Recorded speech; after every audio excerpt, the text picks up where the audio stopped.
A gang of bikers vandalized a small-town auto shop to intimidate what they thought was just another local mechanic.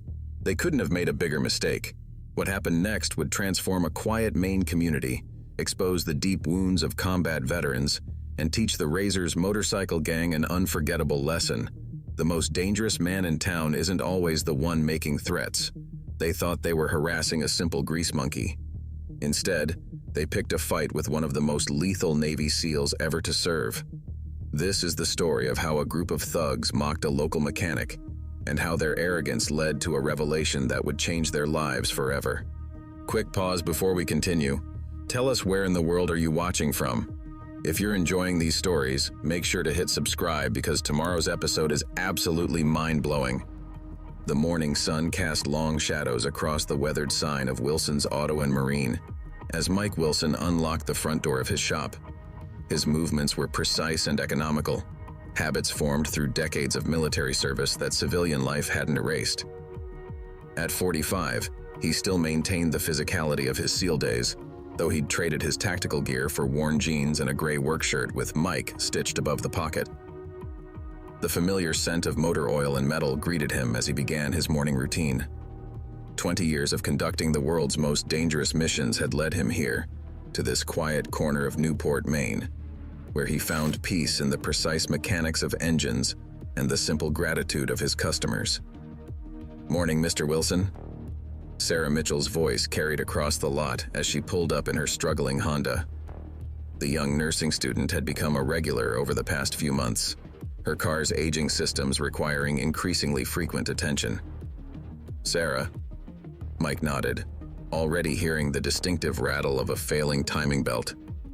"Sounds like that belt isn't going to last much longer." "I was hoping you wouldn't say that." She sighed, gathering her nursing textbooks. "How long can I push it?" Before Mike could answer, the morning calm shattered under the thunderous approach of motorcycles. 5 riders on custom bikes roared into the lot, their machines modified for maximum intimidation. Chrome gleamed under the morning sun as they surrounded Sarah's Honda in a practiced formation. The leader, a muscular man with a scarred face and a leather vest bearing the name Drake, cut his engine. The sudden silence felt heavier than the noise that preceded it. Mike watched through narrowed eyes as Drake surveyed the shop with obvious disdain. "Well, looks like we found the right place, boys," Drake announced, his voice carrying the rough edge of someone used to being obeyed. "Wilson's Auto and Marine. Heard this is where all the locals get ripped off." Mike continued his inspection of Sarah's car, his expression neutral. 2 decades of combat operations had taught him to read situations, and everything about this one screamed trouble. The other riders dismounted, spreading out in a way that spoke of military training gone wrong. "Hey, grease monkey!" The one they called Switchback stepped forward, his leather vest identifying him as part of the Razor's motorcycle club. "Boss is talking to you." "I'm with a customer," Mike replied evenly, positioning himself subtly between Sarah and the approaching bikers. "There's a shop in Brunswick if you're looking for service." Drake laughed, but there was no humor in it. "Oh, we're not here for service, old man. We're here to have a conversation about territory and respect." Mike's mind calculated distances, noted weapons, chains, brass knuckles poorly concealed in pockets. These weren't ordinary thugs. Their positioning, their awareness. They had training. Bad news in the wrong hands. "Sarah," Mike said quietly, "why don't you head inside and call yourself a ride?" His tone was gentle but firm, the same one he'd used to command SEAL teams through countless operations. "But my car, we'll sort it out later." Drake's eyes followed Sarah as she hurried into the shop, and something in his gaze made Mike's combat instincts surge. The leader turned back to Mike, stepping closer. "Here's the thing, old-timer. Newport's changing. Small businesses like yours, they need protection these days, insurance against unfortunate accidents." "I appreciate the offer," Mike replied, his voice remaining steady. "But I've got all the insurance I need." The one called Ghost snickered. "Hear that, Drake? Man's got all the insurance he needs." "Yeah, I heard." Drake's scarred face twisted into something between a smile and a snarl. Problem is, that's not really a choice we're offering. See, the razors, we're expanding our interests in Newport, and this little shop of yours, it's either with us or it's against us. Mike had seen this before. Different places, different faces, same story. Bullies who mistook kindness for weakness, peace for fear. His muscles tensed imperceptibly as Drake stepped even closer, into what any combat veteran would recognize as striking distance. "You've got until tomorrow to reconsider," Drake growled. After that, well, accidents happen, especially to stubborn old men who don't know their place. Mike held Drake's gaze, seeing past the threat to something familiar, the haunted look of someone carrying war wounds that never healed. For a moment, just a flicker, he recognized the telltale signs of a fellow veteran lost in civilian life. "I think we're done here," Mike said quietly, not breaking eye contact. Drake's jaw clenched, but something in Mike's steady gaze made him hesitate. The leader backed up a step, maintaining his aggressive posture but creating distance. "For now," he spat. "Boys, let's roll. Our friend here needs time to think about his options." The roar of motorcycles filled the air once more as the razors peeled out of the lot, leaving the acrid smell of burnt rubber in their wake. Mike watched them go, his mind already moving beyond the immediate threat to the larger puzzle. These weren't ordinary criminals. Their discipline, their formations, the way they carried themselves. They were veterans gone wrong, men who'd brought the war home with them and never found their way back. Sarah emerged from the shop, her face pale. "Mr. Wilson, I called the police." "It's all right," he assured her, though his eyes remained on the road where the razors had disappeared. "But I think it's time I made a few calls of my own." As the morning sun climbed higher over Newport, Mike knew the peaceful life he'd built was about to change. The razors had made their first move, believing they'd found an easy target. Soon they'd learn just how wrong they were, not because he was a SEAL, but because he understood exactly what they were running from. The war had followed them home, just as it had followed him. The difference was, he'd found a way to make peace with his demons. Maybe, just maybe, there was a chance to show them another way. But first, he had to survive whatever was coming next. The next few days at Wilson's Auto and Marine passed with an uneasy quiet. Mike kept his routine, fixing cars and helping customers, but his trained senses remained alert for trouble. The razors hadn't returned after their initial threat, but their absence felt more like the calm before a storm than a retreat. Late one evening, as the sunset painted the shop's walls in deep orange, Mike was finishing up paperwork when his phone buzzed. The caller ID showed Sarah's name. "Mr. Wilson?" Her voice trembled slightly. I think they're following me. The bikers from your shop. They've been circling the hospital parking lot during my shifts." Mike's jaw tightened. "Are you safe right now?" "I'm still inside the hospital. My shift ends in 20 minutes. Stay there. I'll come get you." As Mike grabbed his keys, memories of countless extraction operations flickered through his mind. Different scenario, same principles. Protect the innocent, neutralize the threat, maintain control. He'd spent years perfecting these skills in combat zones across the world. Never thought he'd need them in Newport. The hospital parking lot was eerily quiet when Mike arrived. He spotted 3 motorcycles lurking in the shadows near the staff entrance, their riders watching the doors like predators. Ray, Burner Martinez, and 2 other Razors members he hadn't seen before. Mike parked his truck in plain view, making no attempt to hide his approach. The message was clear. He wasn't afraid. As he stepped out, Burner's head snapped toward him, recognition dawning in his eyes. "Well, look who decided to play hero," Burner called out, his voice carrying across the empty lot.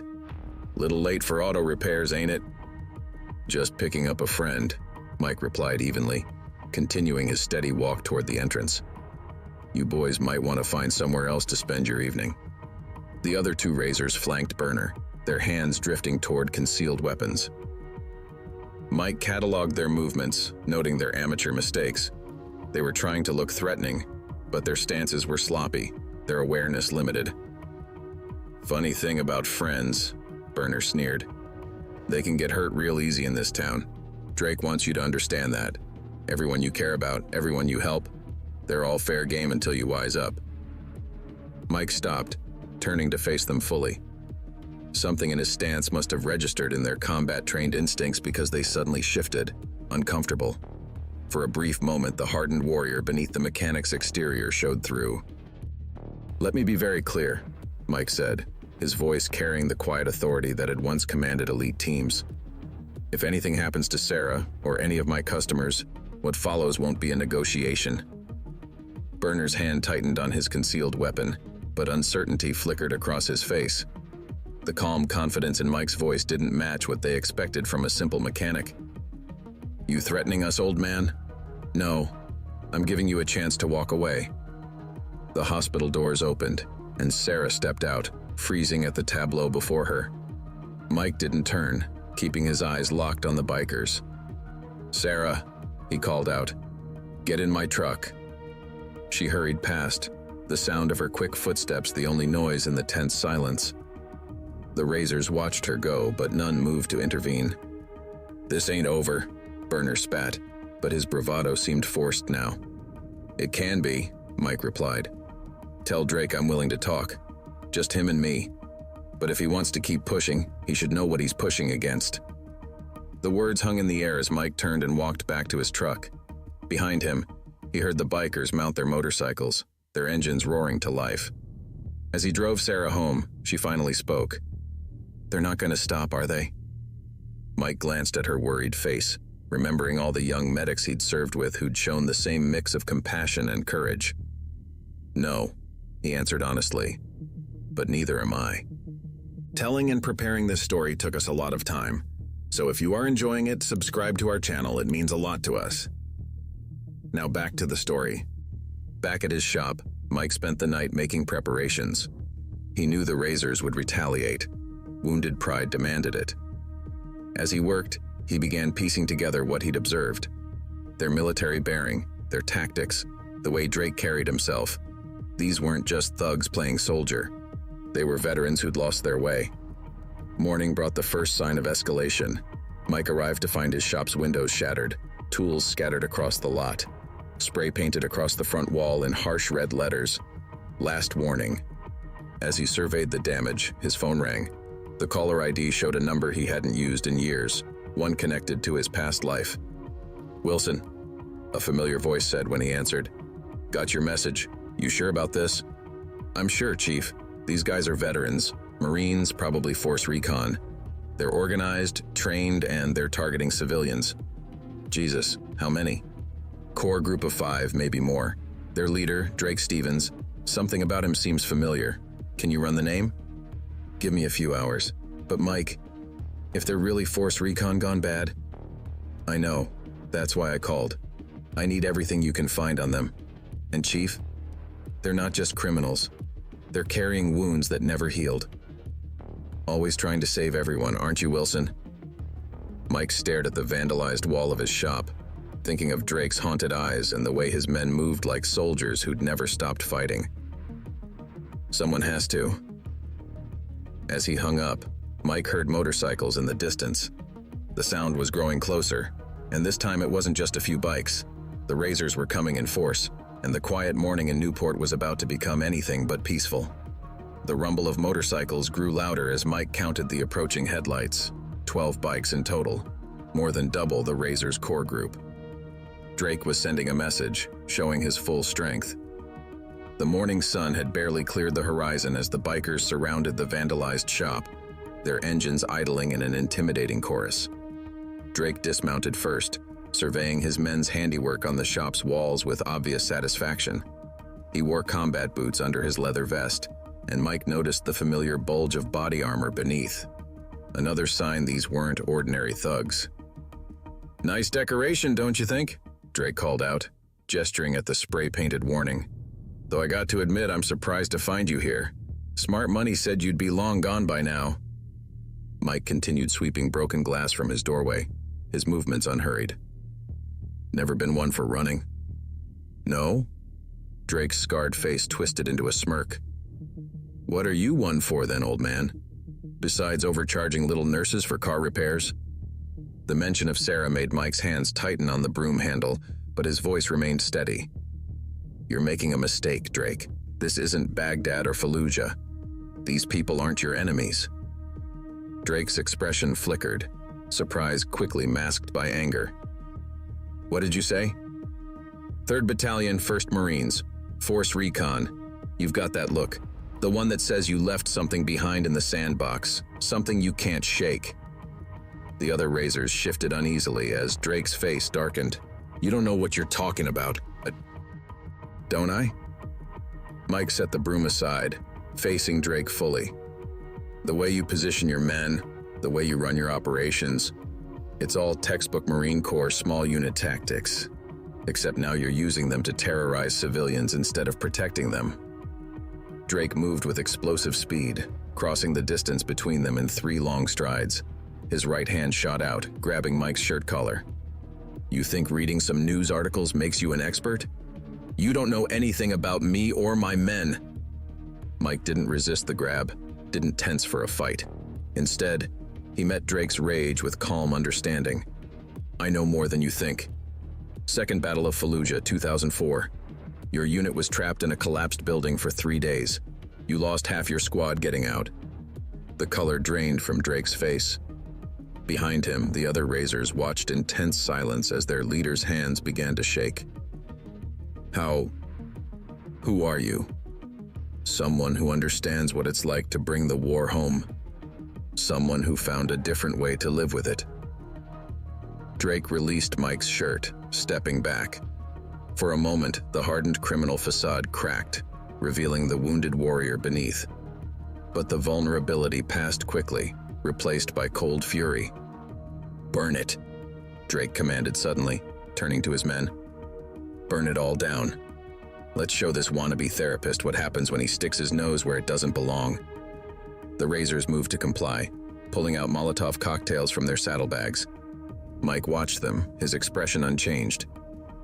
Before you do that, he said quietly, you might want to look up. Drake's eyes snapped skyward. Red dots from laser sights danced across his chest and those of his men. From the surrounding rooftops, shadow shapes resolved into combat-ready figures. Mike's old SEAL team, responding to his call for backup.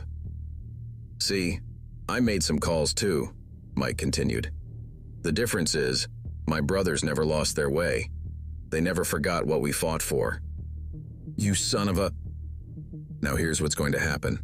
Mike cut him off. Your men are going to put down those cocktails. Then we're all going to have a conversation about what's really going on in Newport. Because this isn't about territory or protection money. This is about soldiers who came home but never left the war behind. Drake's jaw clenched as he weighed his options. Finally, he raised his hand, signaling his men to stand down. The Molotov cocktails were carefully set aside.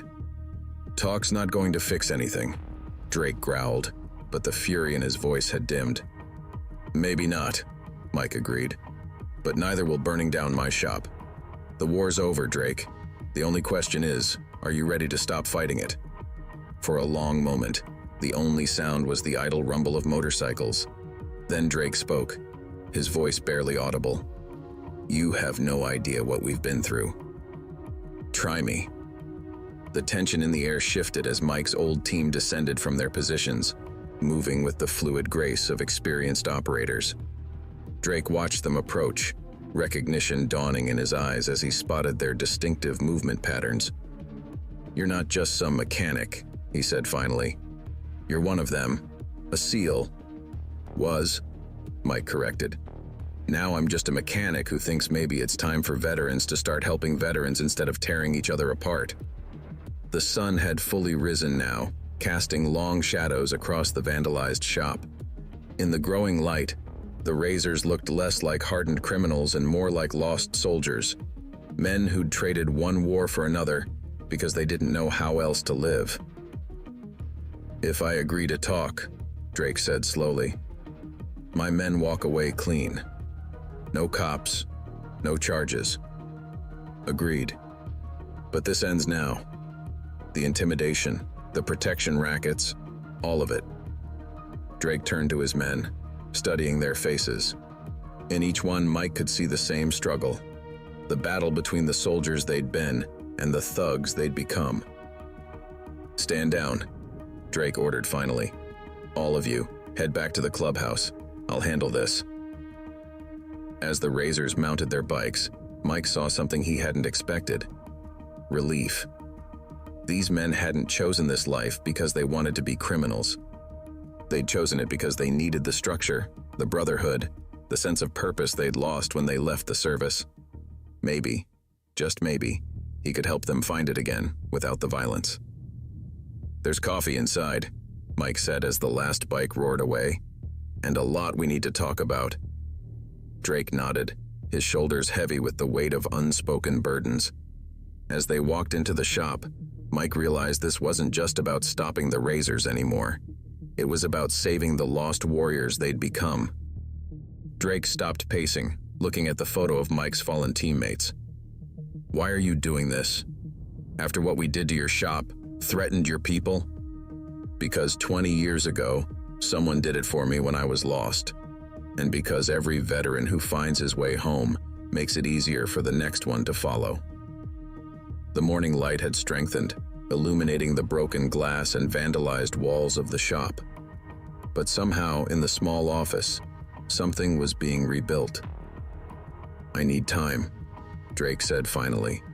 "Need to talk to my men." "Take it, but remember, this offer has an expiration date. You either help me turn this around, or my friends in high places will shut you down hard. Those are the only options left." Drake nodded slowly, his hand trailing over the photo one last time. "Your team in Kandahar, what were their names?" "Matthew Torres, James Chen, Robert O'Malley, William Jackson." Mike's voice was soft but clear. "I say their names every morning. Reminds me why I do what I do." "Yeah," Drake whispered. "I've got names like that too." As Drake left the shop, his boots crunching on broken glass, Mike watched him go with cautious hope. The hard part was still ahead, convincing the Razors to transform their brotherhood into something positive, helping them face the demons they'd been running from. But for the first time since this started, Mike saw something in Drake's eyes he recognized, the look of a warrior who'd glimpsed a path home. Word spread quickly through Newport about the confrontation at Wilson's Auto and Marine. By mid-afternoon, Mike's shop had become a hub of activity, though not in the way the Razors had intended. Community members arrived in waves, offering help to clean up the vandalism and repair the broken windows. Sarah arrived during her lunch break, still wearing her nursing scrubs, carrying coffee and sandwiches for the volunteers. She found Mike replacing a window pane, his movements precise despite the heavy glass. "The whole hospital's talking about what happened," she said, setting down the food. "They're saying the Razors backed down. Nobody's ever seen them do that." Mike continued working, his focus on the task at hand. People see what they expect to see. And what really happened? Before Mike could answer, the rumble of a motorcycle cut through the air. Volunteers tensed, but it was a single bike. Tommy Switchback Collins, one of Drake's core members.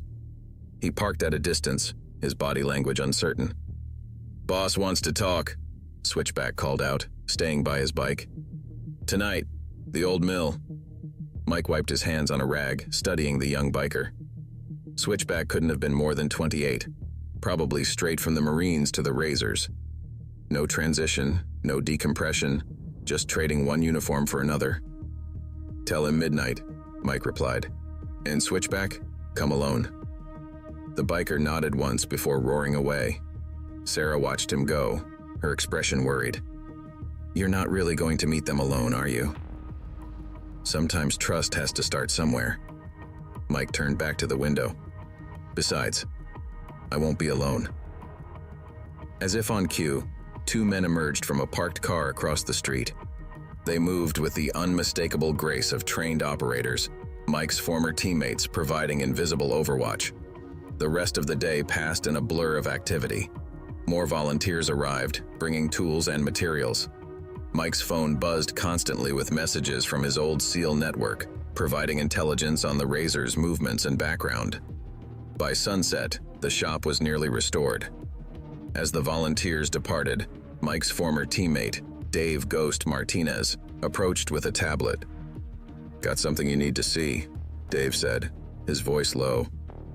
"Ran background on all the Razors. Most of them check out. Veterans, mostly Marines, some Army. But Drake's second in command, Ray Burner Martinez, his service records got holes." Mike scrolled through the data, his expression darkening. These deployment dates don't match his patches. Exactly. Guy's a poser. Probably feeding Drake bad intel, pushing him toward more violent actions. Does Drake know? Doubt it. Burner's got documentation, just not the right kind. Takes someone with deep access to spot the discrepancies. Mike handed back the tablet, his mind racing. This could be the leverage they needed, but used wrong. It could also spark a bloody internal conflict within the Razors. "Keep this quiet for now," he decided. "Let me handle Drake first." As midnight approached, Mike prepared for the meeting.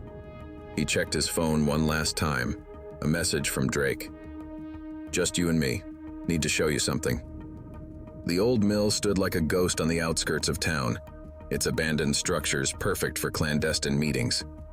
Mike parked his truck at the designated spot, immediately noting the security cameras Drake had installed. Professional grade, military surplus. Drake emerged from the shadows alone, his usual leather vest replaced by a simple jacket.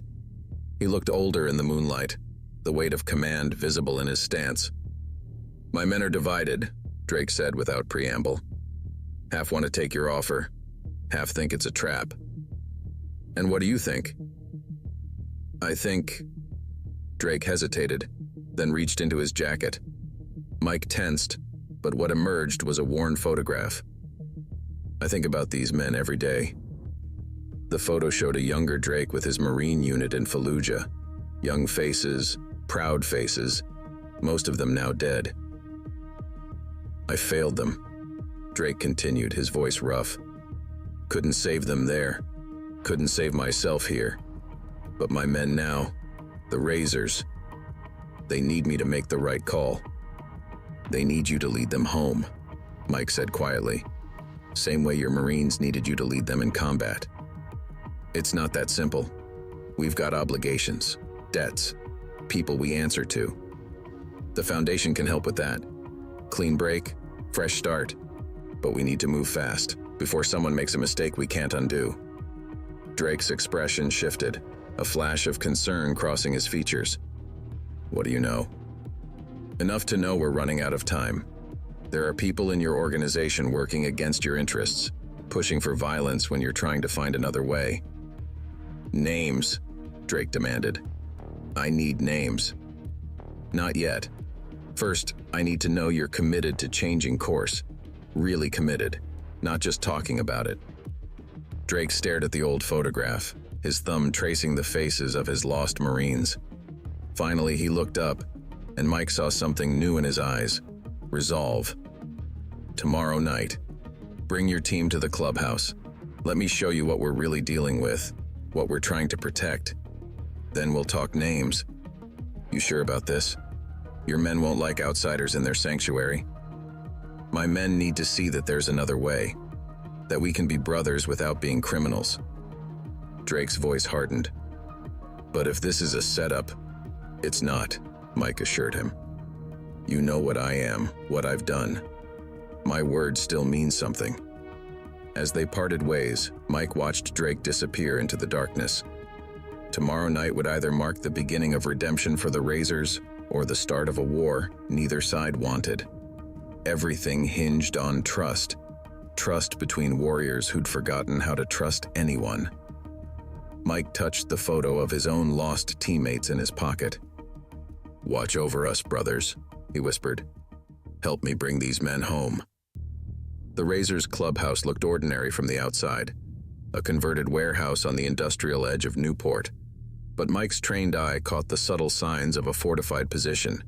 Reinforced doors, carefully positioned cameras, clear fields of fire.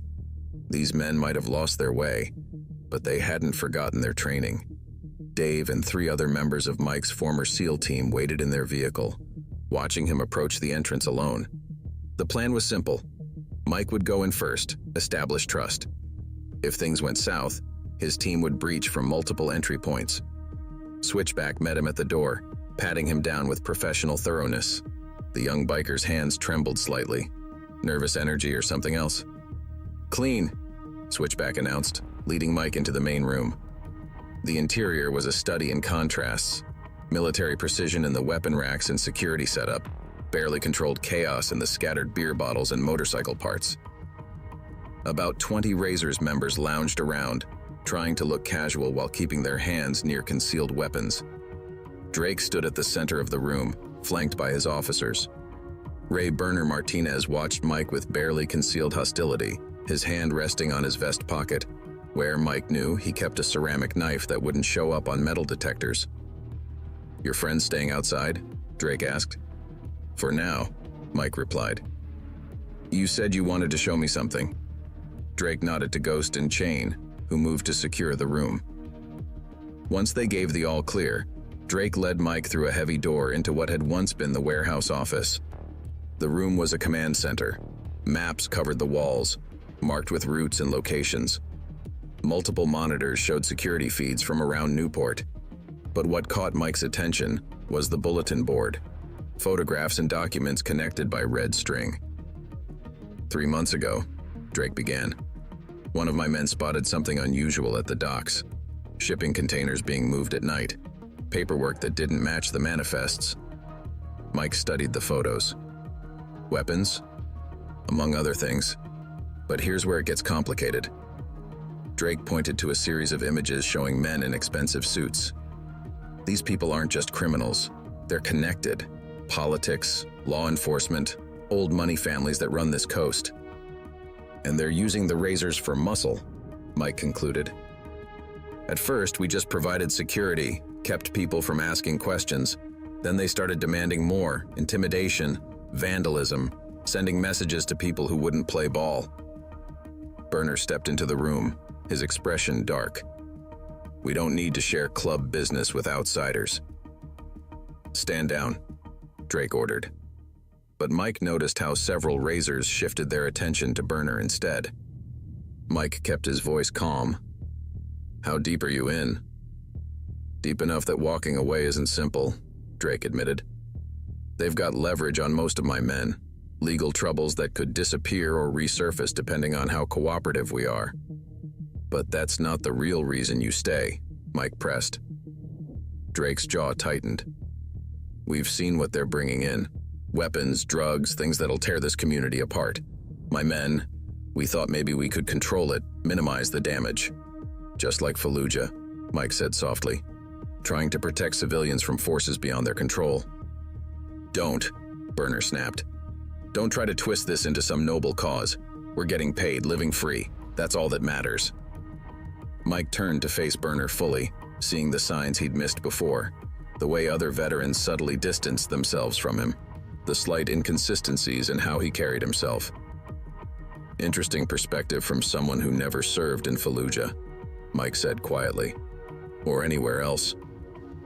The room went deadly silent. Drake's head snapped toward his second in command, confusion turning to dawning realization. "What's he talking about, Ray?" "He's trying to divide us," Burner snarled, reaching for his knife. "This was always his plan."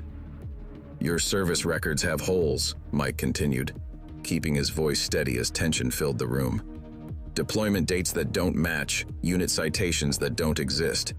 You've been lying to these men, pushing them toward violence while pretending to share their brotherhood." Burner moved with surprising speed, his knife flashing out.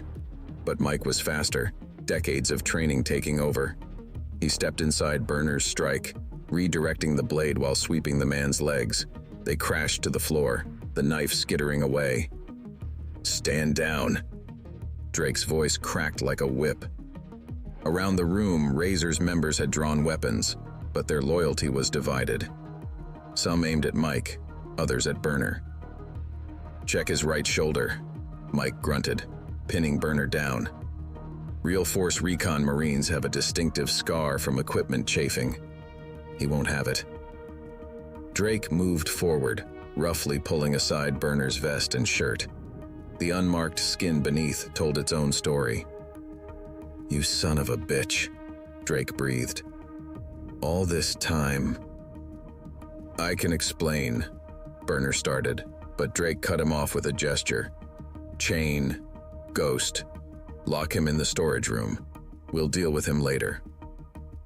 As Burner was dragged away, the tension in the room shifted. The Razor's members looked lost, betrayed. The fragile structure of their world was cracking. "Brother has been lying to brother," Mike said into the silence. "Makes you wonder what else isn't what it seems." Drake stared at the evidence board, his expression haunted. "If they could plant someone this close to us, then you're not controlling anything," Mike finished. "You're being played. Used to do their dirty work while they keep their hands clean." Around them, the Razors exchanged looks of growing anger and uncertainty. These were proud warriors who'd been manipulated, their brotherhood twisted into something they never meant it to be. "What's our play?" Drake asked finally, and Mike heard the deeper question, not just about tonight, but about everything that would follow. "First, we gather intelligence. Your board is impressive, but we need more. My team outside has resources, connections. We can identify the real players." "And then?" Mike's expression hardened. "Then we do what we were trained to do. We protect the innocent, neutralize the threat, and bring our people home." The words hung in the air like a promise or a prayer. The night was far from over, and the real battle was just beginning. Dawn found Mike and Drake in an unlikely location, Sarah's hospital cafeteria. They sat in a quiet corner, surrounded by early shift medical staff too tired to pay attention to the odd pair. After the chaos at the clubhouse, they needed neutral ground to plan their next moves. "My men are watching Burner," Drake said, his coffee untouched. "But he's not talking. Whatever he knows about the operation, he's keeping it close." "He will," Mike replied, studying the dark circles under Drake's eyes. "Men like that break eventually. Question is, can we afford to wait?" Before Drake could answer, Sarah appeared at their table, still in her scrubs from the night shift. Her expression was troubled. "Mr. Wilson, remember that patient I told you about last week? The one with unusual injuries?" She glanced nervously at Drake. "Two men just came asking questions about him. They had badges, but something felt off." Mike straightened. "What kind of badges?" "DEA, they said. But they were more interested in who visited him than his injuries." Drake's hand tightened around his coffee cup. "What was the patient's name?" "I can't. That would be against." "Marcus Rodriguez," Drake cut in. Late 20s, tattoo on his neck. Came in with what looked like fighting injuries, but was actually from a beating. Sarah's eyes widened.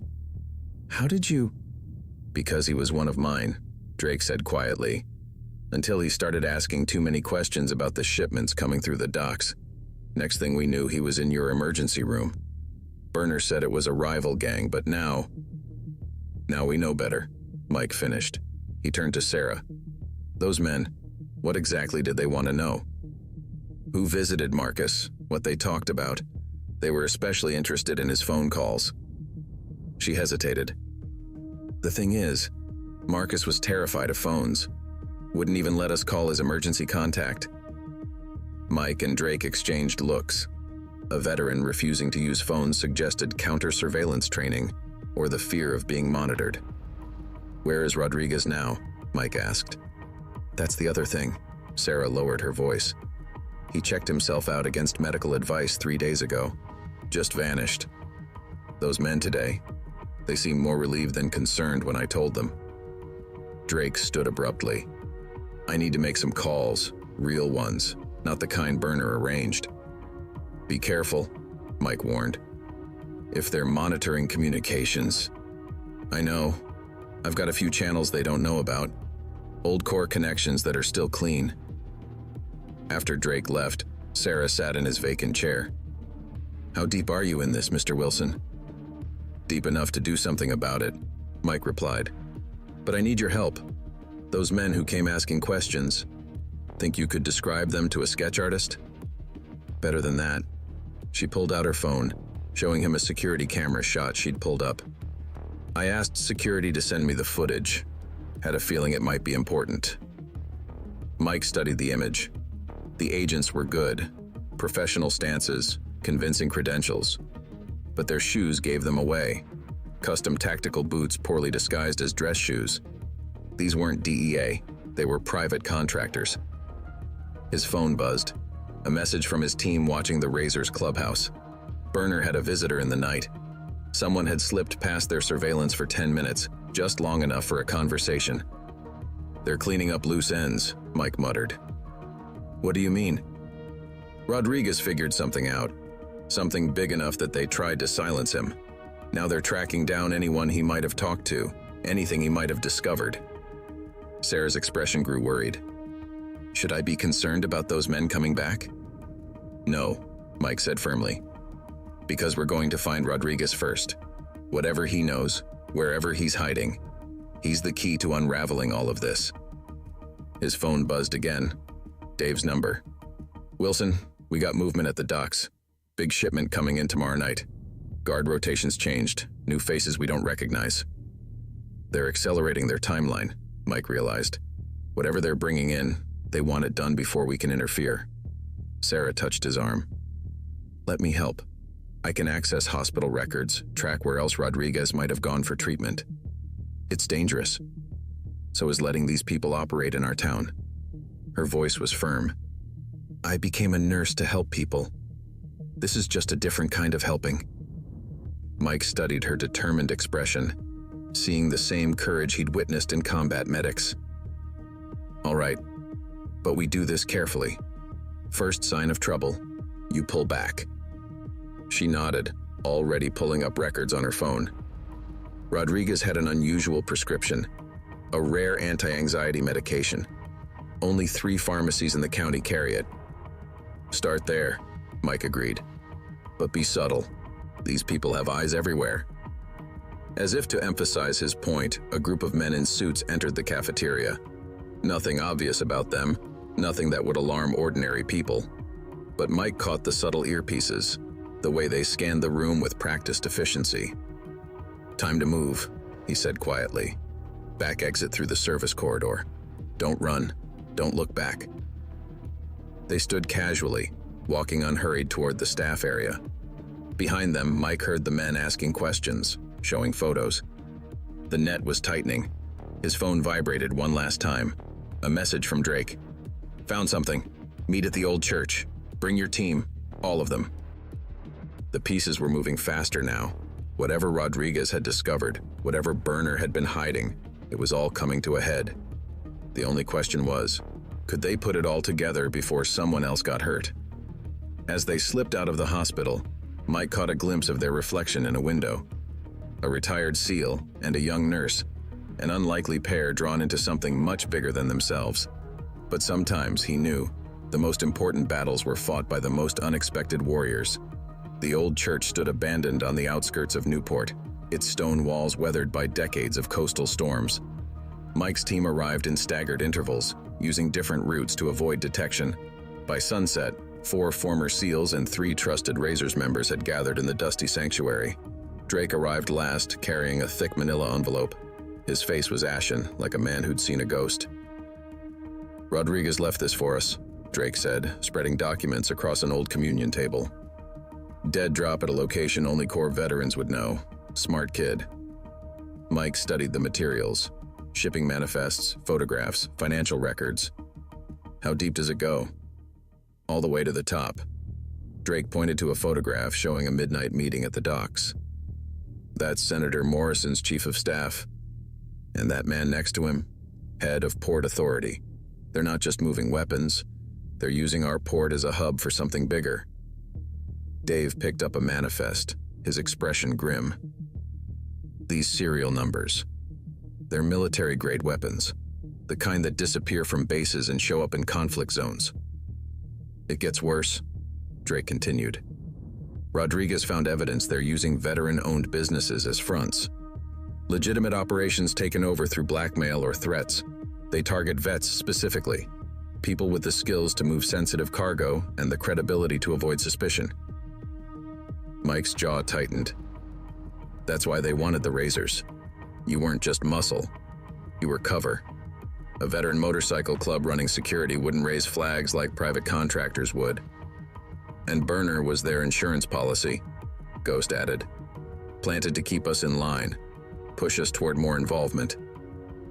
Sarah, who had insisted on coming despite Mike's objections, studied a medical report in the pile. These injury patterns in Rodriguez's file, they match 3 other cases I've seen. Veterans who came in beaten claimed it was accidents. How many businesses are compromised? Mike asked. Drake pulled out a map marked with red dots. At least 12 in Newport alone. Transportation companies, security firms, even a couple of warehouses. All veteran-owned, all taken over in the last year. They're building an infrastructure, Mike realized, using our own people against us, against everything we fought for. A noise outside made everyone freeze. Dave moved to the window, his movement fluid and silent. Vehicle approaching, black SUV, tinted windows. Multiple vehicles, Ghost confirmed from another window. They're setting up a perimeter. Mike's mind raced. The church had 3 exits, but the surrounding ground offered little cover. They were about to be boxed in. Sarah, he said quietly, there's a tunnel in the basement. Old Prohibition route to the harbor. Get the documents and go. Find Rodriguez. I'm not leaving. This is your mission now. Those files are everything. If we get caught, there needs to be someone on the outside who knows the truth. Drake nodded to one of his men.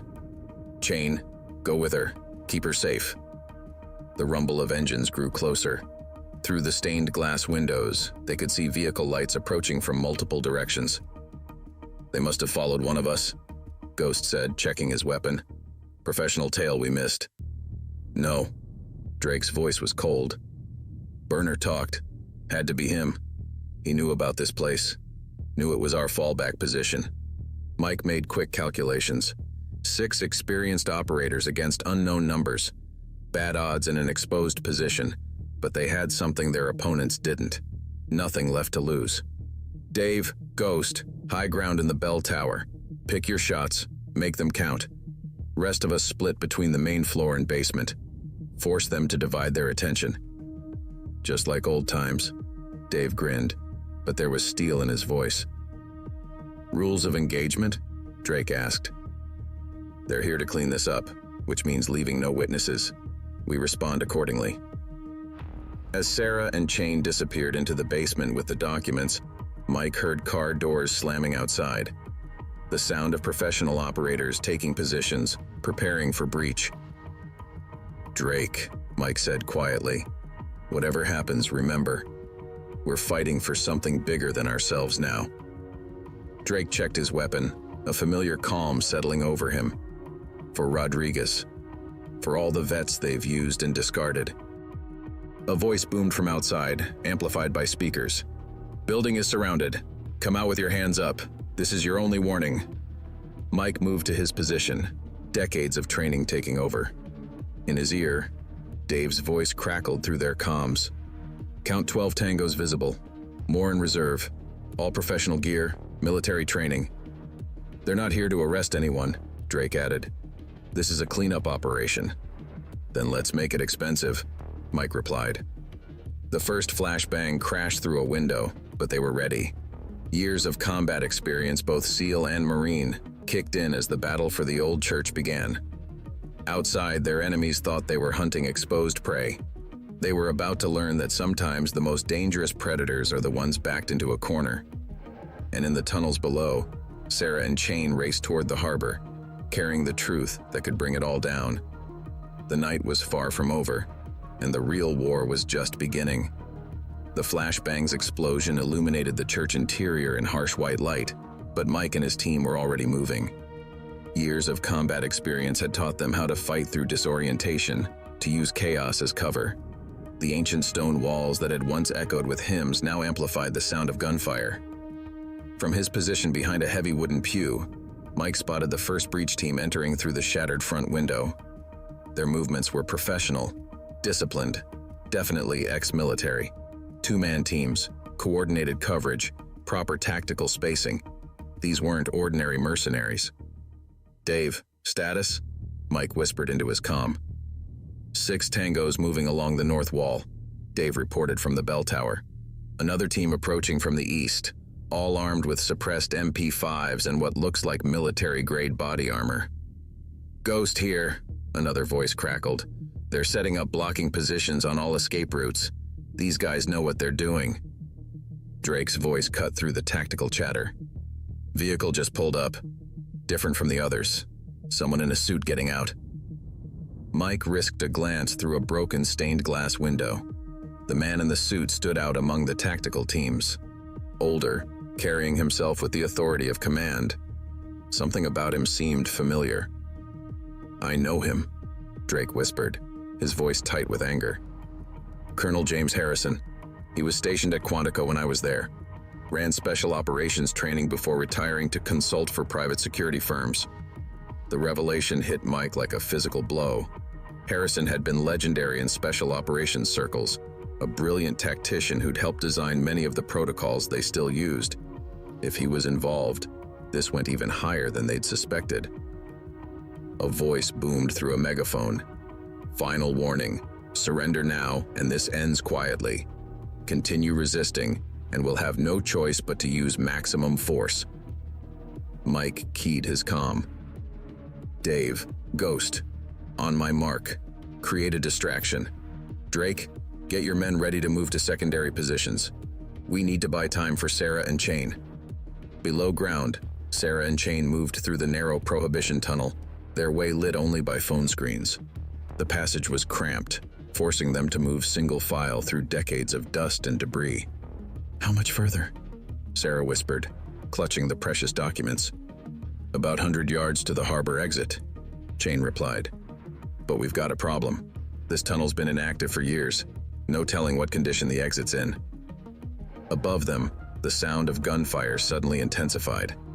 The battle had begun in earnest. Mike's world narrowed to the familiar rhythm of combat. 2 attackers breached through the side door, but Dave's precise shot from the bell tower dropped one before he cleared the threshold. The other dove for cover, pinned down by Ghost's suppressing fire. "Multiple tangos breaching the basement," Drake reported. "They know about the tunnel." Mike's mind raced. They couldn't hold this position forever, but they needed to give Sarah and Chain enough time to get clear with the evidence. Everything depended on those documents reaching the right people. Outside, Colonel Harrison's voice carried through the chaos. "Wilson, I know you're in there. Let's talk about this professionally, one operator to another." "Kind of hard to talk through suppressed MP5s, Mike called back. "You know how this ends. You're outnumbered, outgunned. Don't throw away your men's lives for nothing." Mike caught Drake's eye across the church. The former Marine nodded slightly. He'd heard something in Harrison's voice too, desperation hidden beneath the confidence. "Seems like a lot of firepower just to silence a few washed-up vets," Mike replied, buying time as Dave and Ghost repositioned. "Someone must be pretty worried about what we found." "You have no idea what you're involved in," Harrison shot back. "This is bigger than you, bigger than all of us. Sometimes the right thing looks wrong from ground level."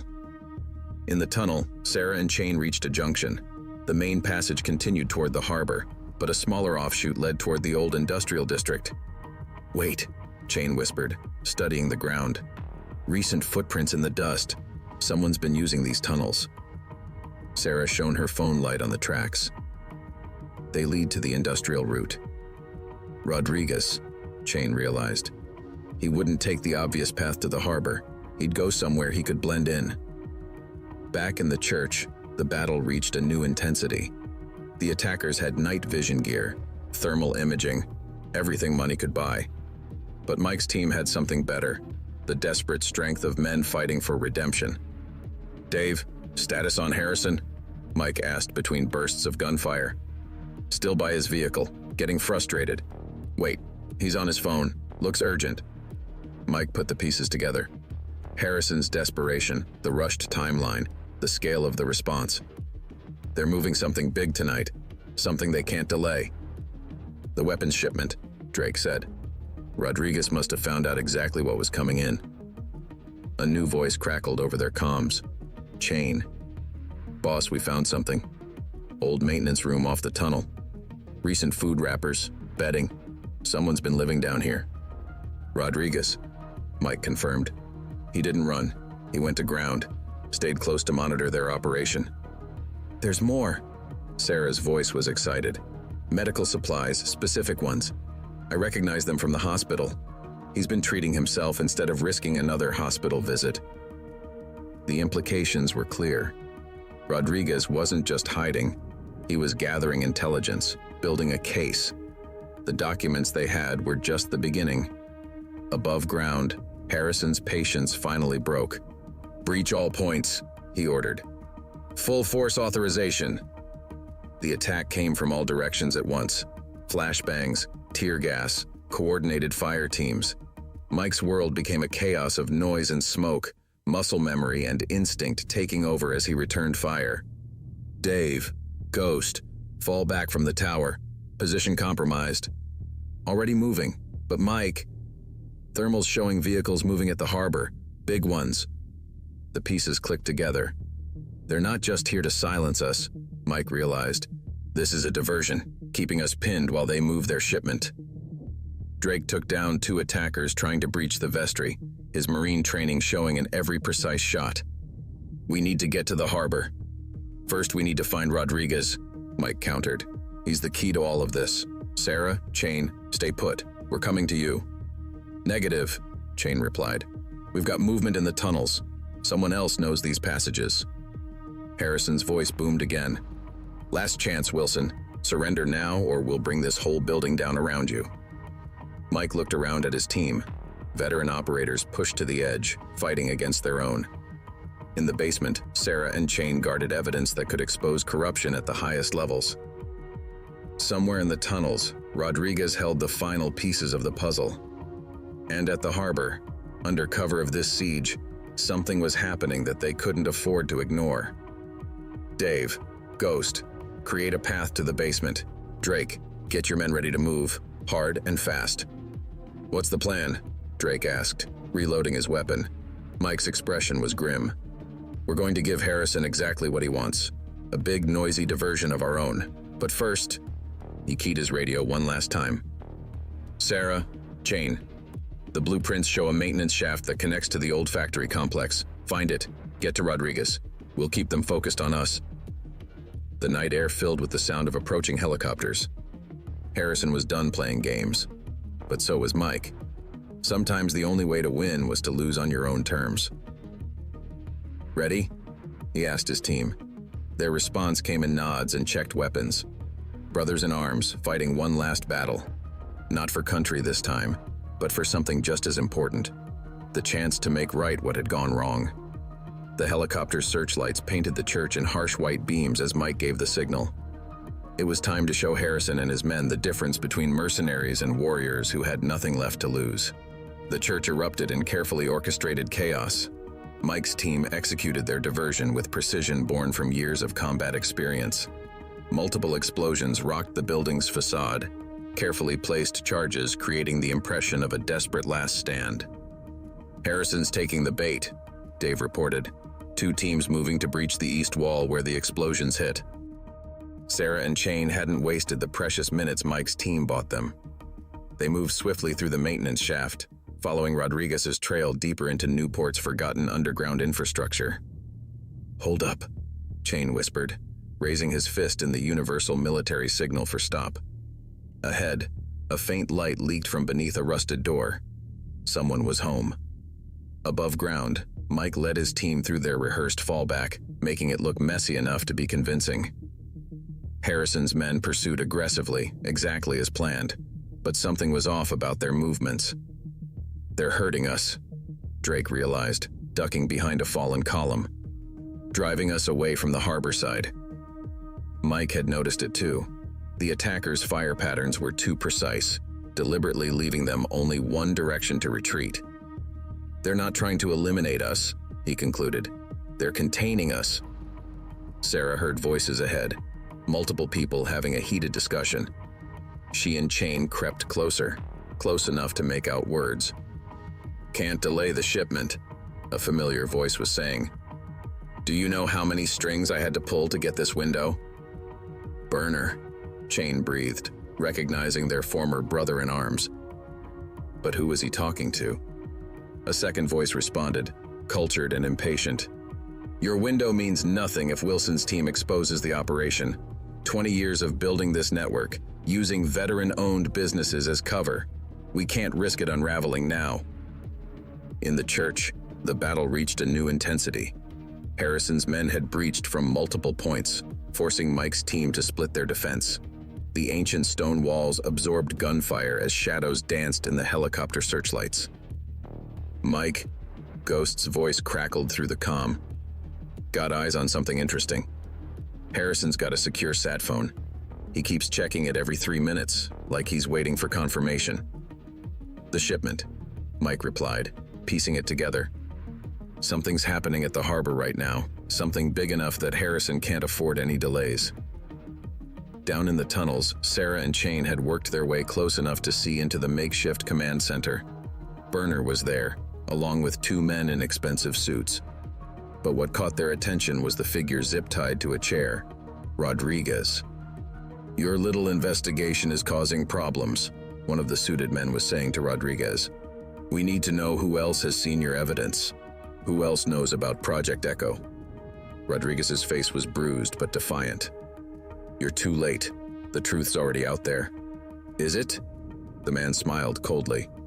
"Because right now, your friends are walking into a trap that will discredit everything you've discovered.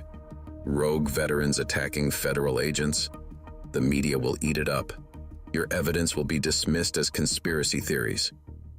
Sarah's hand tightened on the documents they carried. Everything suddenly made terrible sense. Harrison's attack wasn't just about silencing them. It was about destroying their credibility. Above ground, Mike's team had been pushed back to their final defensive position. The church's basement access was their last retreat point, but Mike had no intention of using it. "Dave, Ghost, status on the harbor?" "Multiple container trucks moving," Dave reported. "Military escort, looks official. They're using the chaos here as cover for something bigger." "Protected by false credentials and clean paperwork," Drake added bitterly. "Just like they used the Razors as legitimate cover." In the tunnel command center, Burner's phone buzzed. "Harrison reports Wilson's team is contained. Media's already getting anonymous tips about veteran extremists attacking federal agents. Story's writing itself." The suited man nodded in satisfaction. "Good. Once the shipment's clear, eliminate them all. The tragic end of troubled veterans who couldn't readjust to civilian life." Rodriguez struggled against his restraints. "You really think you can kill Mike Wilson and his team without consequences? Do you know who he is? What he's done?" "A broken-down mechanic playing at being a hero," Burner sneered. "He's nothing." "He's a legend," Rodriguez spat. "One of the most decorated SEALs in history. His real service record is so classified even you people can't access it. You think these games you're playing at compare to the missions he ran?" Sarah saw Chain tense beside her, ready to intervene, but she grabbed his arm, shaking her head. They needed more, needed to understand the full scope of what they were dealing with. In the church, Mike had reached the same conclusion. "Dave, I need everything you can see about those containers. Markings, numbers, anything. Can't get close enough for details, but..." "Wait." Dave's voice sharpened. "One of the trucks just had a loading problem. Container shifted. I can see..." "Mike, these aren't weapons. The containers are refrigerated." The pieces started clicking together. The specialized transport, the tight timeline, the need for legitimate business cover. This was bigger than guns or drugs. "Biological weapons," Mike said quietly. "They're using veteran-owned businesses to move biological weapons. Jesus Christ, Drake breathed. That's why they needed everything to look legitimate. One inspection, one real customs check, and it all falls apart. Mike finished. Harrison's not just running a smuggling operation, he's part of something that could kill thousands. In the tunnels, the suited man was still talking, filling in the final pieces of the puzzle. Project Echo represents years of development. Weapons that can target specific genetic markers, engineered viruses that can devastate entire populations while leaving infrastructure intact. The perfect military solution. And you're selling it to the highest bidder, Rodriguez said in disgust. We're ensuring America's enemies think twice before challenging us. The threat alone is worth billions. And thanks to patriots like Burner here, we can move our products without anyone looking too closely. Who would suspect decorated veterans of trafficking biological weapons? Sarah had heard enough. They had to get this information to Mike. But as she turned to retreat, her foot knocked loose a piece of debris. The sound echoed in the tunnel. Burner's head snapped toward their position. We've got company. The suited man drew a pistol. Find them. No witnesses. Above ground, Harrison's voice boomed through a megaphone. Final warning, Wilson. Surrender now or we switch to lethal force. Mike keyed his radio one last time. Sarah, Chain, status report. Static answered him. In the chaos of battle, cut off from his people and running out of time, Mike had to make a choice. Trust in his team to complete their mission, or fall back to help them. The sound of approaching footsteps echoed through the tunnels as Sarah and Chain retreated, carrying evidence that could expose everything. But they weren't running to escape. They were running to survive long enough to tell the truth. Sarah and Chain's footsteps echoed through the tunnels as they navigated the maze-like passages, the sounds of pursuit close behind. Burner's voice carried through the darkness, directing his men to cut off escape routes. They're hurting us, Chain realized, recognizing the tactical pattern, forcing us toward the harbor. Good, Sarah replied, surprising him. That's exactly where we need to go. Back in the church, Mike's team had reached a critical decision point. The evidence of biological weapons changes everything. This wasn't just about corruption anymore. It was about preventing a potential catastrophe. Dave, I need eyes on those containers, Mike ordered. What kind of security are we looking at? 2 teams of 4, military precision, plus harbor patrol boats. They're not leaving anything to chance. Drake's voice cut through the tactical chatter. Mike, Ghost just intercepted a radio transmission. They're loading the containers onto a Chinese freighter. We've got less than 30 minutes before it leaves port. Mike's mind raced through options. They were pinned down in the church, Sarah and Chain were out of contact, and somewhere in the tunnels, Rodriguez held crucial information about Project Echo. Too many pieces in play. Too many ways this could go wrong. Sir, one of Drake's men called out, you need to see this. On a tablet, they watched a live news feed. The story was already breaking. Veteran extremist group attacks federal agents. Photos of Mike and his team, carefully selected to look as threatening as possible, flashed across the screen. They're controlling the narrative, Drake growled, making us look like terrorists. Harrison's voice boomed from outside. It's over, Wilson. We've got media crews arriving in 5 minutes. Surrender now, play your part, and maybe we can work something out. Mike smiled grimly. He's getting desperate. Whatever's in those containers, he needs this wrapped up before any real federal agents show up. In the tunnels, Sarah and Chain found themselves in an ancient pump room. Water dripped from rusted pipes as they caught their breath, checking their options. The harbor entrance is through there, Chain pointed to a heavy door, but it'll put us right in the open. Sarah pulled out her phone, showing him the documents they'd recovered. Look at this. Project Echo isn't just about weapons. It's about distribution. They've been testing delivery systems using legitimate medical supply chains. That's why they needed the veteran-owned businesses. Jesus, Chain breathed. They're not just moving weapons, they're building a network to deploy them. Above them, the church battle had entered a new phase. Harrison's men were using tear gas, trying to force Mike's team into the open. But years of special operations experience had taught them how to fight through worse. "Dave, Ghost, time to execute Broken Arrow," Mike commanded. "You sure about that?" Dave asked. "It's a one-way play. Sometimes you have to lose the battle to win the war." The plan unfolded with practiced precision. Multiple explosions rocked the church's foundation, apparently collapsing key support structures. Harrison's men fell back, believing the building was coming down, but it was all carefully controlled, shaped charges creating the illusion of destruction while actually clearing a path. "Move, move, move," Mike ordered as his team slipped through their prepared escape route. Years of combat experience had taught them to always have a backup plan. In the tunnels, Sarah and Chain heard the explosions above, but they had their own problems. Burner's men were getting closer, and the harbor entrance was their only option. "Wait," Sarah said, studying the pump room's layout. "These pipes, they're still connected to the harbor's water system." Chain caught her meaning. "We can trigger the old pumps, flood the tunnels behind us. It'll buy us time, but we'll be trapped out in the open," Chain finished. "Sometimes you have to choose the better bad option." Back at the church, Harrison realized too late that he'd been played. Mike's team hadn't been trapped, they'd been waiting for the right moment to move. Now they were mobile, heading toward the harbor, while Harrison's men were scattered and out of position. "All units converge on the port," Harrison shouted into his radio. "They cannot reach those containers. Lethal force authorized." Mike's voice crackled through the team's secure channel. "Dave, Ghost, get to high ground. Cover the container yard.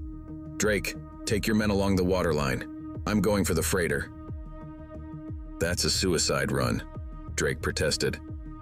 "Maybe, but someone has to get eyes on what's actually in those containers. The evidence Sarah and Chain have is crucial, but we need proof of what they're shipping right now." In the pump room, Sarah and Chain made their choice. The ancient machinery groaned to life, sending a torrent of water through the tunnels behind them.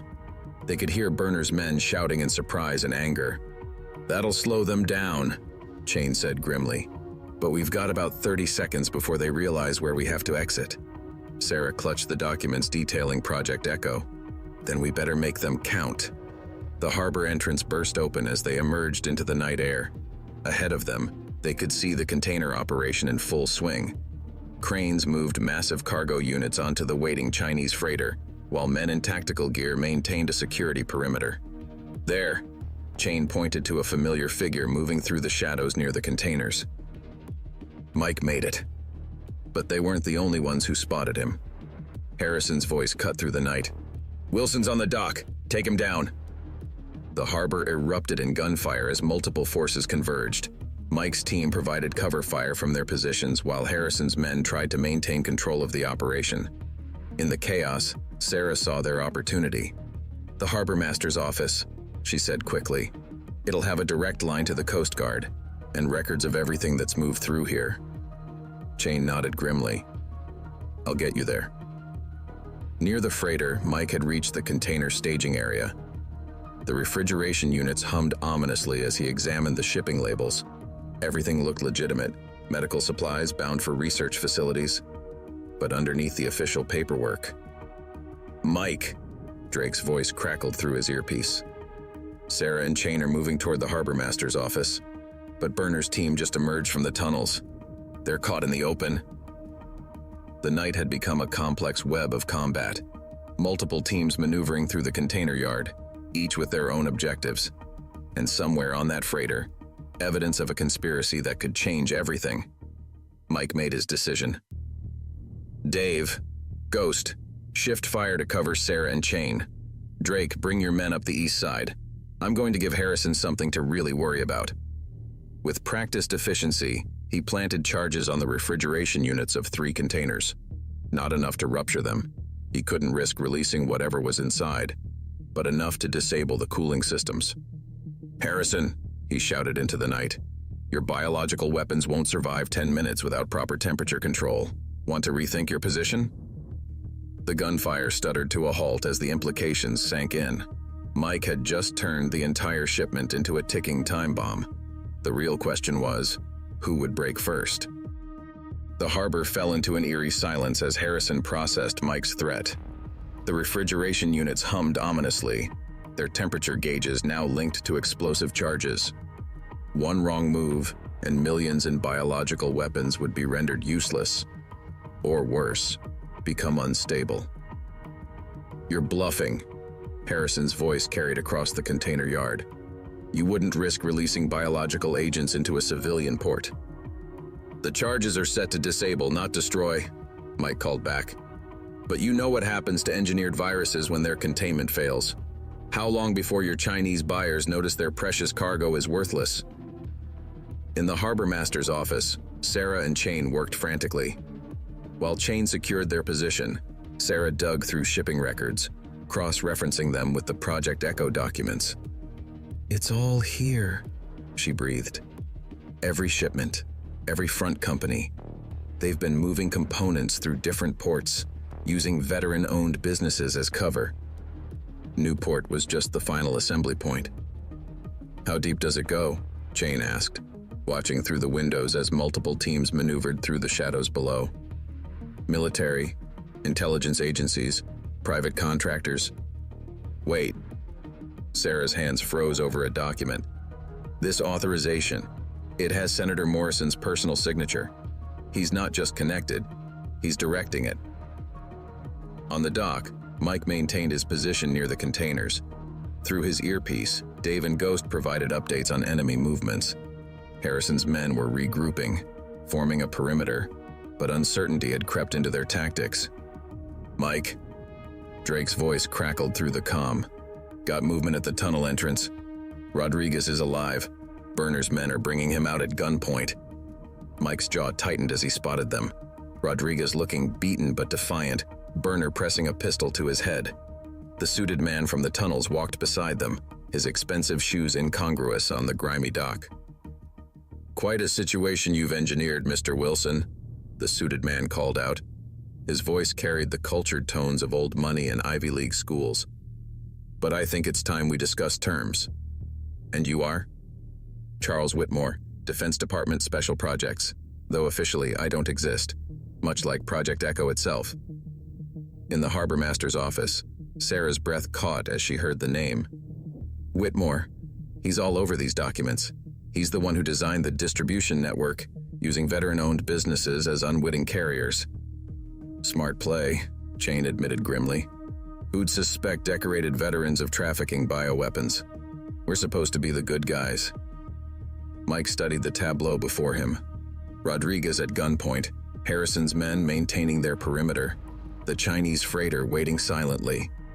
Years of special operations had taught him to read situations, find pressure points. "Here's what's going to happen," Whitmore continued. "You'll disarm those charges, surrender yourself and your team. In return, we ensure your actions tonight are attributed to PTSD, not malice. A tragedy, but an understandable one given your service record. And if I refuse, then we execute Rodriguez, storm your position, and any casualties are blamed on veteran extremists who tragically lost touch with reality. The media's already running with that narrative." High above, Dave's voice whispered through the comm. "Mike, Coast Guard's 15 minutes out. Sarah got the call through." "Won't matter," Drake added. "They'll have everything cleaned up by then. These people know how to make evidence disappear." Mike's mind raced through options. The charges on the containers were his only leverage, but even that was temporary. Once the Coast Guard arrived, Whitmore's people would find a way to take control of the situation. "Tell me something, Whitmore," Mike called out. "How do you sleep at night? Using veterans as cover to move weapons that could kill millions?" "I sleep fine," Whitmore replied coldly, "because I understand what men like you never could. That power doesn't come from following rules. It comes from knowing which ones to break. Like breaking the rules about selling bioweapons to our enemies." "Enemies?" Whitmore laughed. "We created these weapons. We control their distribution. Every sale is carefully monitored, every buyer watched. It's not about profit, it's about control. The perfect leverage over any nation that thinks they can challenge American interests." In the harbor master's office, Sarah frantically copied files to her phone. He's admitting everything. We've got him on record. Yeah. Chain's voice was grim. If we survive to tell anyone, if to tell. The situation had reached its tipping point. Mike could feel it. That moment in combat when everything hangs in perfect balance before chaos erupts. He keyed his radio. Dave, Ghost. On my signal. Target Burner and his men holding Rodriguez. Drake, be ready to move fast. What's the play? Drake asked. Sometimes the only way to win is to change the game. Mike raised his voice. Whitmore, one last question. Does Senator Morrison know you're selling these weapons for personal profit on the side? The question hit like a physical blow. Whitmore's composure cracked for just a moment, but it was enough. Harrison's head snapped toward his superior, doubt crossing his features. He's lying, Whitmore snapped, but uncertainty had entered the equation. Am I? Check your phone, Harrison. My team just sent you proof of Whitmore's private accounts. Turns out Project Echo has been very profitable for certain individuals. Harrison pulled out his phone, his expression darkening as he read. The perfect military discipline of his men wavered as they sensed their commander's doubt. Sir, one of Harrison's men called out. Coast Guard radio chatter, they're 5 minutes out. The pressure built to breaking point. Whitmore's face contorted with rage as he realized his carefully constructed operation was unraveling. Kill them all, he ordered. Now! But his moment of control had passed. Harrison's training overrode his loyalty to a corrupt superior. Stand down, he commanded his men. Nobody fires. The night erupted into chaos of a different kind. Burner, seeing the situation collapse, tried to drag Rodriguez toward an escape route. Dave and Ghost's precise shots dropped him and his men before they made it 3 steps. Whitmore turned to run but found Drake and his razors blocking his path. The suited man reached for a concealed weapon but froze as multiple laser sights painted his chest. The thing about veterans, Mike said quietly, approaching with his weapon raised, is that we understand loyalty, not to money or power but to each other, to the principles we fought for. In the distance, Coast Guard sirens wailed. But the real victory had already been won. Sarah emerged from the harbor master's office with Chain, carrying documents that would expose everything. Rodriguez was free, ready to testify about what he'd discovered. And most importantly, a group of veterans had remembered who they really were. Secure the containers, Mike ordered. Harrison, if you want to salvage anything from this, I suggest you start explaining to the Coast Guard exactly what's going on here. The colonel nodded grimly, already issuing orders to his men to stand down. They were soldiers first. They knew which side of history they needed to be on. As the sun began to rise over Newport Harbor, Mike watched Sarah organizing the evidence that would blow Project Echo wide open. The night's violence was over, but the real battle, for justice and redemption, was just beginning. Sometimes the greatest victories come not from defeating an enemy, but from remembering who you are. The next 48 hours passed in a blur of federal agents, interviews, and classified briefings. Newport Harbor had become a hub of activity as multiple agencies descended to secure the bioweapons and untangle the web of corruption Mike's team had exposed. Mike sat in his auto shop office, now transformed into an impromptu command center, watching the news coverage on a small TV. Senator Morrison's arrest was playing on every channel, along with footage of Whitmore being led away in handcuffs. They're calling it the largest national security breach since the Cold War, Sarah said, entering with fresh coffee. Her scrubs were replaced by a formal suit. She'd spent the past 2 days testifying before a federal grand jury. How's Rodriguez doing? Mike asked, accepting the coffee. Stable. His testimony is crucial. He mapped out the entire distribution network. Every veteran-owned business they compromised, every port they used. It's going to take months to dismantle it all. Drake entered next, looking exhausted but resolute. The Razor's leader had spent hours helping federal agents identify compromised operations, working to protect innocent veterans who'd been caught in Whitmore's web.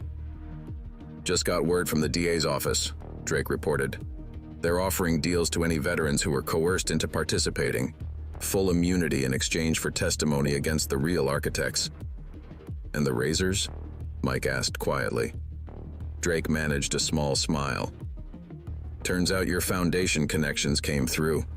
We're being restructured as a legitimate veteran support organization. All our skills, all our brotherhood, but pointed in the right direction this time. Sarah's phone buzzed. Another update from the federal task force. They found Burner's records. He wasn't just a fake veteran. He was Whitmore's personal enforcer, been involved in similar operations across 3 continents. Mike nodded grimly. Using stolen valor to manipulate real veterans, he knew exactly which buttons to push. The shop's door chimed as Dave and Ghost entered, carrying thick folders. Latest intel from our contacts, Dave announced. The Chinese buyers, they were actually CIA assets. Whitmore was selling them dummy samples, planning to keep the real bioweapons for his private buyers. Double-crossing everyone, Mike mused. His own country, his foreign contacts, even his co-conspirators. No honor among thieves. Speaking of honor, Ghost added, Harrison's cooperating fully. Says he was told the operation was sanctioned at the highest levels. Never knew about the private sales or the civilian targets. The weight of everything they'd uncovered hung heavy in the room. Project Echo hadn't just been about weapons. It had been about exploiting veterans, turning their loyalty and sacrifice into tools for profit. We've got another situation developing, Chain called from the doorway. Media's starting to dig deeper. They're asking questions about how a group of veterans managed to expose a conspiracy this big. Mike stood, moving to the window. Outside, reporters had gathered, hoping for interviews. The official story, about veteran extremists attacking federal agents, had completely unraveled. Now they wanted the real story. Let them ask, Sarah said firmly. The truth needs to come out, not just about Project Echo, but about how the system fails veterans, pushes them to the edge. Drake nodded in agreement. We've got a platform now, a chance to make real changes in how this country treats its warriors when they come home. Mike's phone rang, a secure line from his old SEAL contacts. The call was brief, but his expression grew serious as he listened. What is it? Dave asked as Mike hung up. Whitmore's not the end of it. Project Echo was just one operation. There are others out there, similar schemes using veterans as unwitting cover. Some of them make Echo look small in comparison. The room fell silent as the implications sank in. They'd won this battle, but the war was far from over. So what's our next move? Drake asked, but his tone suggested he already knew the answer. Mike turned from the window, studying the faces of those gathered. Sarah with her unwavering determination. Drake finding his way back to honor, his old SEAL team ready for another mission. Even the reformed Razors, eager to make amends by protecting other veterans from exploitation. We build something new, Mike said finally. A network of veterans helping veterans, not just supporting them when they come home, but protecting them from people like Whitmore who'd use their service against them. Using the Foundation's resources, Sarah added, catching his vision. And the Razors connections, Drake contributed. Plus our special operations experience, Dave finished. Chain grinned. Sounds like we're starting a new kind of war. Not a war, Mike corrected. A mission. The kind we should have been fighting all along, protecting our own, standing up for what's right. Outside, the media clamored for answers while federal agents continued their investigation. But in the quiet of the auto shop office, a new purpose was taking shape. The night's violence had exposed a cancer eating at the veteran community, but it had also shown the power of warriors remembering their true calling. First step, Mike continued, is to reach out to every veteran-owned business that might be compromised. Warn them, protect them, give them a way out. The Razors can handle that, Drake volunteered. We've got chapters in 12 states. Good men who lost their way but never lost their honor.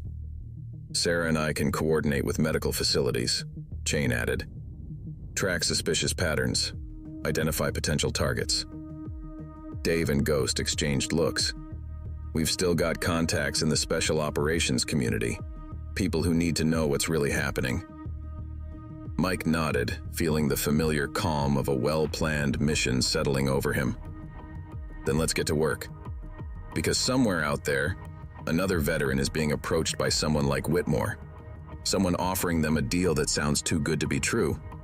Not anymore, Sarah said firmly. Not if we have anything to say about it.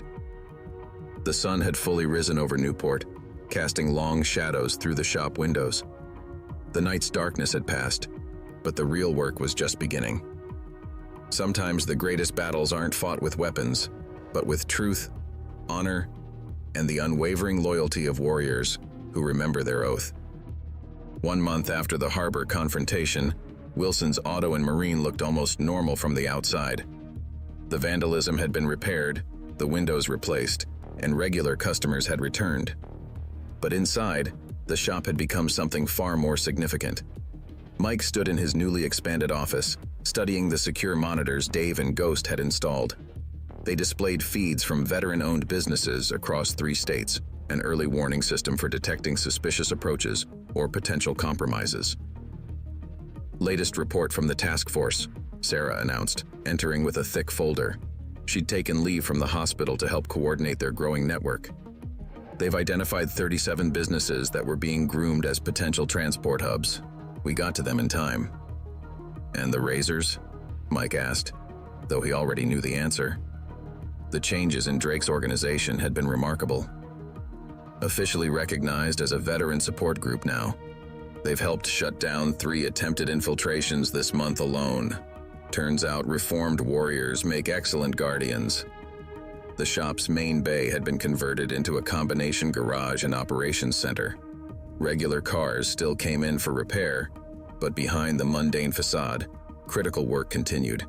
Drake and his core team occupied one section, coordinating with Razor's chapters across the country. "Got something," Drake called out, approaching with a tablet. Pattern-matching software flagged unusual activity at a trucking company in Oregon.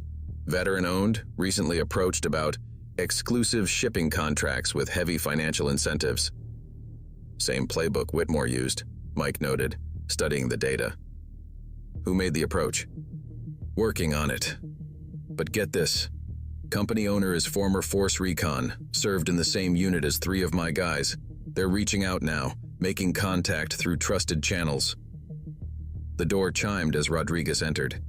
His injuries had healed, though he still moved carefully. After his testimony had helped crack Project Echo wide open, he'd become an integral part of their operation. Senator Morrison rolled on his co-conspirators, Rodriguez reported. 3 more congressmen, 2 defense contractors, and a network of shell companies stretching from here to Singapore. FBI's moving on them now. Mike nodded, but his expression remained troubled. And Whitmore? Still claiming he was following classified directives, but his private accounts tell a different story. The money trail leads to some interesting places. Sarah pulled up additional data on the main screen. Look at this pattern. Every compromised business, every corrupted operation, they all start the same way. Approach the veterans through legitimate channels, offer solutions to their struggles. Prey on their desire to keep serving, Drake added bitterly, remembering how the Razors had been manipulated. Turn their loyalty into a weapon against them. The shop's back door opened as Dave and Ghost returned from their latest reconnaissance. They'd been tracking suspicious movements around veteran-owned businesses in the region, identifying potential threats before they materialized. 3 more attempts this week, Dave reported. They're getting desperate, trying to rebuild their network, but our warning system is working. Veterans are talking to each other, sharing information. And the foundation? Mike asked. Growing stronger. More resources, more connections.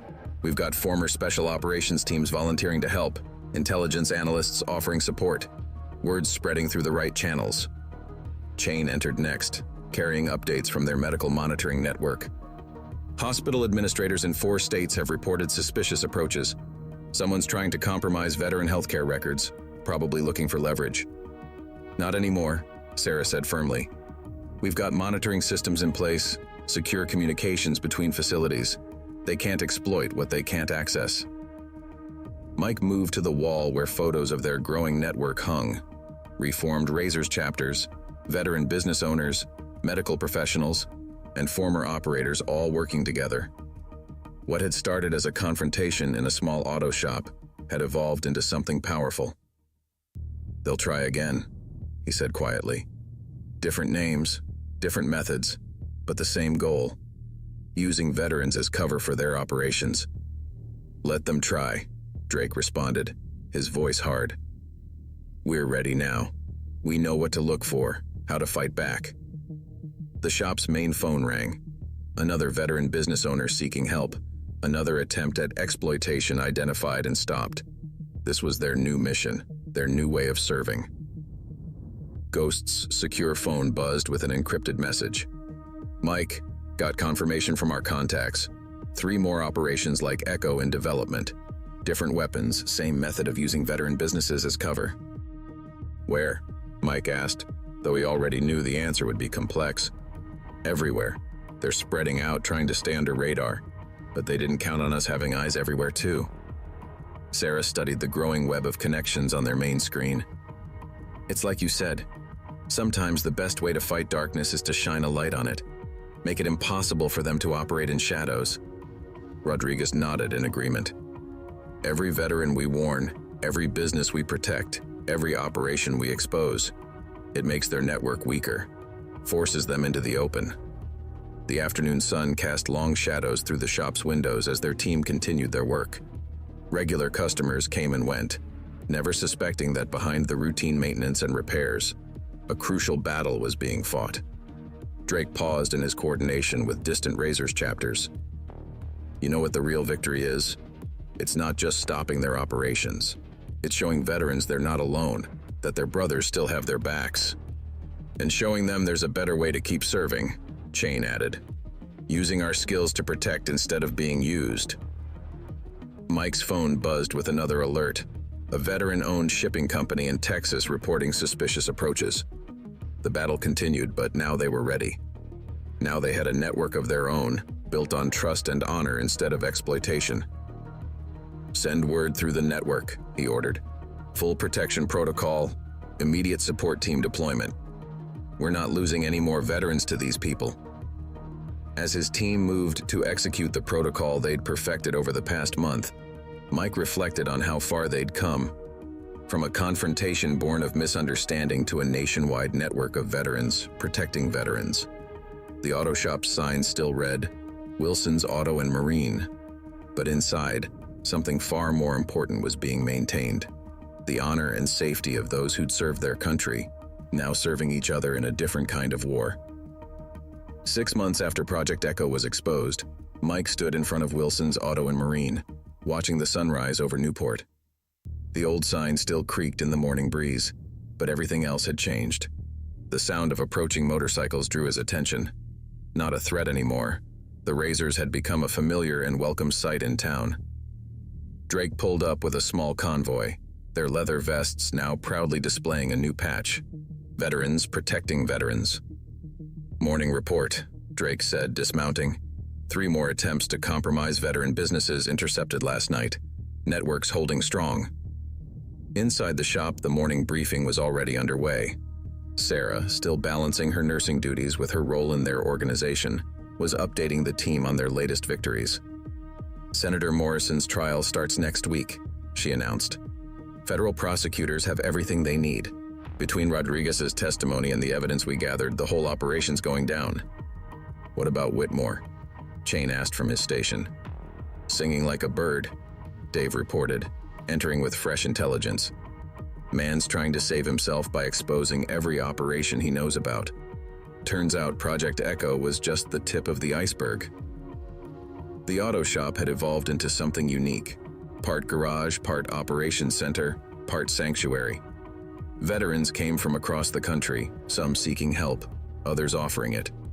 The spirit of brotherhood that had once been twisted for profit had been reclaimed and repurposed. "Latest numbers," Ghost called out, pulling up data on the main screen. 247 veteran-owned businesses protected, 32 attempted infiltrations stopped, 17 corrupt officials exposed. Mike studied the faces of his team. Sarah's unwavering dedication, Drake's rediscovered honor, Rodriguez's quiet determination. They'd all been transformed by what began as a simple confrontation in a small-town auto shop. "Got something interesting?" Rodriguez announced, reviewing encrypted communications. "Remember those dummy samples Whitmore was selling to CIA assets? They weren't all dummies. Some were real, sent to private buyers. Agencies tracking them now." "Location?" Mike asked. "Multiple sites. Europe, Asia, South America. But here's the thing. Each site is connected to veteran-owned businesses. They're using our people everywhere, not just here." Drake's expression hardened. "Then we go everywhere. The Razors have chapters in 4 countries now, all reformed, all dedicated to the mission. We can reach out, start building international networks." Sarah pulled up a new set of files. "Medical facilities are already coordinating across borders. We've got secure channels, trusted contacts. When they try to compromise one facility, they find the whole network waiting for them." The morning sun filled the shop as more team members arrived. Former special operations personnel, intelligence analysts, medical professionals, all united in a common cause. The auto shop had become a symbol of something powerful: veterans reclaiming their destiny.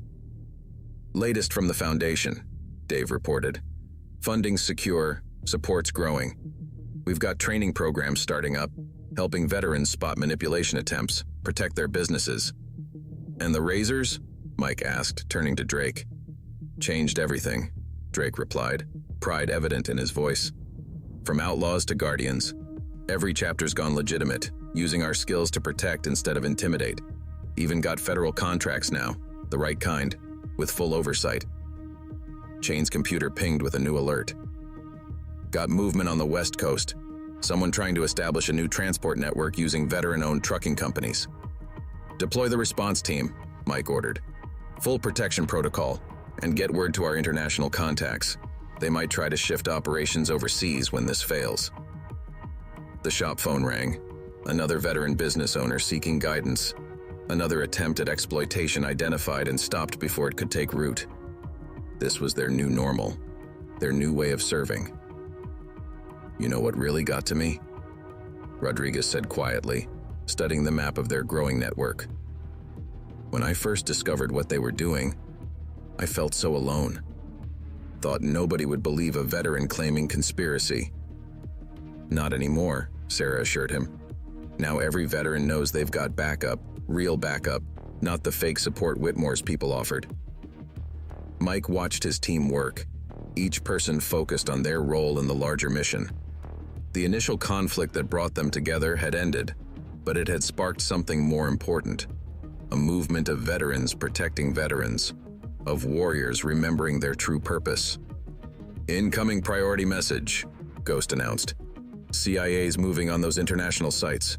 They're requesting our network support in protecting veteran businesses that might get caught in the crossfire." "Send word through the channels," Mike nodded. "Full cooperation, but on our terms. We protect our own." Drake smiled grimly. "From local thugs to international operations. Never thought my Razors would end up on this side of the law." "Best kind of redemption," Chain noted. "Using what we learned in the shadows to fight for the light." The auto shop hummed with activity as the sun climbed higher. Regular customers still came for repairs, never suspecting that behind the routine maintenance, a crucial mission continued. Veterans helping veterans, warriors protecting warriors. "Got something else," Sarah said, reviewing hospital data. "Remember how they used medical records for blackmail? We just identified 3 more attempts to access veteran healthcare files, but this time we were ready," Mike finished.